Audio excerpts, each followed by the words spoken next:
Hello అండి, నమస్తే. మీరు చూస్తున్నారు SRK Telugu tech informative YouTube channel. Friends, ఇటీవలే కొత్తగా ఏర్పడినటువంటి కాంగ్రెస్ ప్రభుత్వం ప్రజలకు తన మేనిఫెస్టోలో చెప్పిన విధంగా 6 గ్యారెంటీలు అమలు చేయడానికి అయితే కావాల్సిన విధి విధానాలు రూపొందించింది.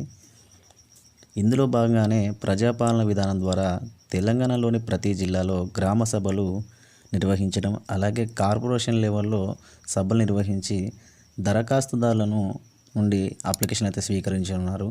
ఈ ప్రక్రియ ద్వారా ఈ రోజు నుండి అంటే డిసెంబర్ 28వ తారీఖు నుండి జనవరి 6 వరకు ప్రభుత్వ అధికారులే వచ్చి దరఖాస్తులు అయితే స్వీకరిస్తారు.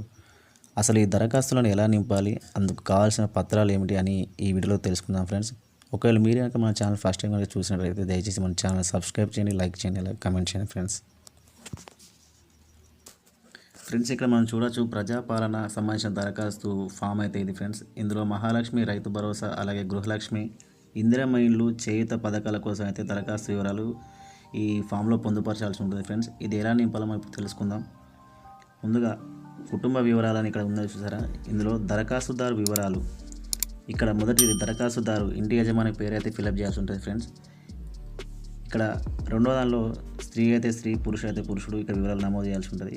ఇక్కడ మూడోది ఎస్సీ, ఎస్టీ, బీసీ, ఇందులో మీ క్యాస్ట్ ఏదో అది టిక్ మార్క్ పెట్టాల్సి ఉంటుంది ఫ్రెండ్స్. తర్వాత పుట్టిన తేదీ అని ఉన్న ఈ కాలంలో మీ డేట్ ఆఫ్ బర్త్ అయితే ఎంటర్ చేయాల్సి ఉంటుంది. అలాగే ఆధార్ కార్డ్ నెంబర్ ఎంటర్ చేయాల్సి ఉంటుంది. అలాగే ఇంకా రేషన్ కార్డ్ నెంబర్ అని చూసారా, ఇందులో రేషన్ కార్డు ఉన్నట్టయితే రేషన్ కార్డ్ నెంబర్ ఎంటర్ చేయాల్సి ఉంటుంది. ఒక లేదు అంటే లేదని మెన్షన్ చేయాలి.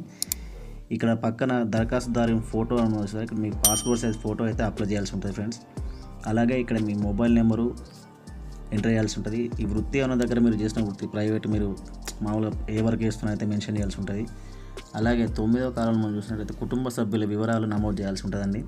ఇందులో మీ కుటుంబ సభ్యులు ఎవరెవరైతే ఉన్నారో వారందరి పేర్లు, అలాగే ఆ వ్యక్తితో మీకున్న సంబంధం, వాళ్ళు మేలా ఫీమేలా అనే సంబంధించి వాళ్ళ డేట్ ఆఫ్ బర్త్, అలాగే వాళ్ళ ఆధార్ కార్డ్ నెంబర్ అయితే ఈ బాక్స్లో ఎంటర్ చేయాల్సి ఉంటుంది ఫ్రెండ్స్, నింపాల్సి ఉంటుంది.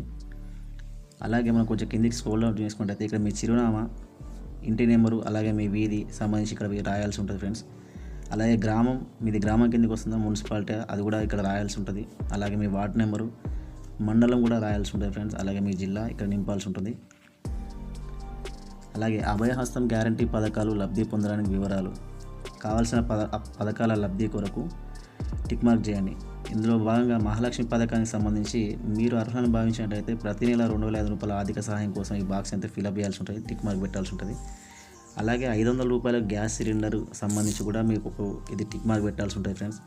అలాగే గ్యాస్ కనెక్షన్ నెంబరు, సరఫరా చేస్తున్న కంపెనీ పేరు, అలాగే సంవత్సరానికి వినియోగిస్తున్న గ్యాస్ సిలిండర్ సంఖ్య కూడా ఎంటర్ చేయాల్సి ఉంటుంది. సరఫరా చేస్తున్న కంపెనీ పేరు అయితే మీది హెచ్పీ గ్యాస్ అయితే హెచ్పీ గ్యాస్, భారత్ అయితే భారత్, అలాగే ఇండియన్ గ్యాస్ అయితే ఇండియన్ గ్యాస్ సంబంధించి ఇక్కడ ఎంటర్ చేయాల్సి ఉంటుంది. అలాగే మీరు నెలకొక సిలిండర్ వాడుతున్నారా, లేకపోతే 2 నెలలకు ఒకసారి సంబంధించి ఒక సిలిండర్ వాడుతున్నారా, అది కూడా మీరు సంవత్సరం మొత్తంలో ఎన్ని వినియోగిస్తున్నారు అనేది ఇక్కడ ఎంటర్ చేయాల్సి ఉంటుందండి. అలాగే కింది కొంచెం స్క్రోల్ డౌన్ చేసినట్టయితే రైతు భరోసా పథకం, రైతులకు ప్రతి ఏటా ఎకరానికి 15,000 రూపాయలు సంబంధించి ఇక రైతు సంబంధించి టిక్ మార్క్ చేయండి. అలాగే కౌలు రైతులకు సంబంధించి అయితే ఇక్కడ బాక్స్లో టిక్ మార్క్ చేయాల్సి ఉంటుంది ఫ్రెండ్స్. అలాగే పట్టాదారు పాస్ పుస్తకం నెంబర్ కూడా ఇక్కడ రాయాల్సి ఉంటుంది. అలాగే సాగు చేస్తున్నటువంటి భూమి వివరాలు, అదే సర్వేలో ఉంది, ఎంత ఉంది అనేది ఇక్కడ మనం వివరాలు అయితే రాయాల్సి ఉంటుంది. అలాగే వ్యవసాయ కూలీలకు ఏటా 12,000 రూపాయలకు సంబంధించి ఇక్కడ మీకు టిక్ మార్క్ పెట్టుకోవాల్సి ఉంటుంది. అలాగే మీకు ఉపాధి హామీ కార్డు నెంబర్ ఏమైనా ఉన్నట్టయితే ఆ నెంబర్ కూడా ఇక్కడ మెన్షన్ చేయాల్సి ఉంటుంది. అలాగే ఇల్లు లేని వారి కోసం అయితే ఇందిరమ్మ ఇల్లు అనే పథకం అయితే ఉంది. ఇందులో మీకు సంబంధించి ఇల్లు లేని అర్హులైన ప్రతి కుటుంబానికి ఇంటి నిర్మాణానికి ఆర్థిక సహాయం ఈ కాలం అయితే టిక్ చేయాల్సి ఉంటుందండి. అలాగే అమరవీరులు మరియు ఉద్యమకారులకు 250 చదరపు గజాల ఇంటి స్థలం కోసం అయితే అమరవీరుల కుటుంబం అంటే అమరవీరులకు సంబంధించిన వారి పేరు, అలాగే అర్హులైన సంవత్సరం, ఎఫ్ఐఆర్ నెంబరు, డెత్ సర్టిఫికేట్ అయితే ఇక్కడ ఎంటర్ చేయాల్సి ఉంటుందండి. అలాగే తెలంగాణ ఉద్యమంలో పాల్గొన్నారా, ఒకవేళ తెలంగాణ ఉద్యమంలో కనుక మీరు పాల్గొన్నట్లయితే ఇక్కడ అవును అనేది టిక్ చేయాల్సి ఉంటుంది, లేదంటే కాదు అని టిక్ చేయాల్సి ఉంటుంది. అలాగే దానికి సంబంధించిన ఎఫ్ఐఆర్ కాపీ మరియు దానికి సంబంధించిన ఏ సంవత్సరం ఎఫ్ఐఆర్ నమోదైంది అది కూడా ఎంటర్ చేయాల్సి ఉంటుంది. ఒకవేళ జైలుకు వెళ్ళినట్లయితే వారి వివరాలు, ఈ జైలు పేరు, స్థలము దీనికి సంబంధించి అయితే మనం నింపాల్సి ఉంటుంది. అలాగే గృహజ్యోతి పథకానికి సంబంధించి కుటుంబానికి ప్రతి నెల 200 యూనిట్ల ఉచిత విద్యుత్ సంబంధించి అయితే మీరు మీ నెలసరి గృహ విద్యుత్ వినియోగం అంటే మీరు ప్రతి నెల ఎన్ని యూనిట్లు వాడుకుంటున్నారో దాన్ని బట్టి ఇక్కడ 100 యూనిట్ల వరకు, అలాగే 100 నుంచి 200 యూనిట్ల వరకు, అలాగే 200 యూనిట్ల పైన ఇట్లా 3 బాక్సులు అయితే కనిపిస్తున్నాయి కదా. ఈ బాక్స్లో మీరు ఎన్ని యూనిట్లు అయితే కాల్చుకుంటున్నారో ఆ కరెంటు దానికి సంబంధించి ఇక్కడ మీరు టిక్ మార్క్ పెట్టాల్సి ఉంటుంది.